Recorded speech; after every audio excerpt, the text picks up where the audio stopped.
સભાસદના નિધનના પગલે પાલિકાની સામાન્ય સભા મોકૂફ। વડોદરા મહાનગરપાલિકાની આજરોજ મળેલી સામાન્ય સભા પૂર્વ સભાસદ એવા ડોક્ટર અશોકકુમાર રામચંદ્ર લાલવાણીના નિધનના પગલે આગામી દિવસ પર મુલતવી કરવામાં આવી હતી।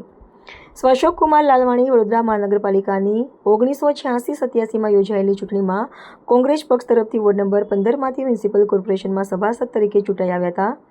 તેઓ સભાસદ તરીકેના કાર્યકાળ દરમિયાન આરોગ્ય સમિતિના 2 વખત ઉપાધ્યક્ષ તેમજ સભ્ય અને વિકાસ સમિતિ અને લીગલ સમિતિના સભ્ય તરીકે નિયુક્ત થયા હતા, જેઓનું તારીખ 9/8/2026ને રવિવારના રોજ 70 વર્ષની વયે દુઃખદ અવસાન થતાં પાલિકાની આજની સભા તેના માનમાં 2 મિનિટનું મૌન પાડી સભાને આગામી તારીખ 30/8/2026ને બુધવારના રોજ પર મુલતવી કરવામાં આવી હતી।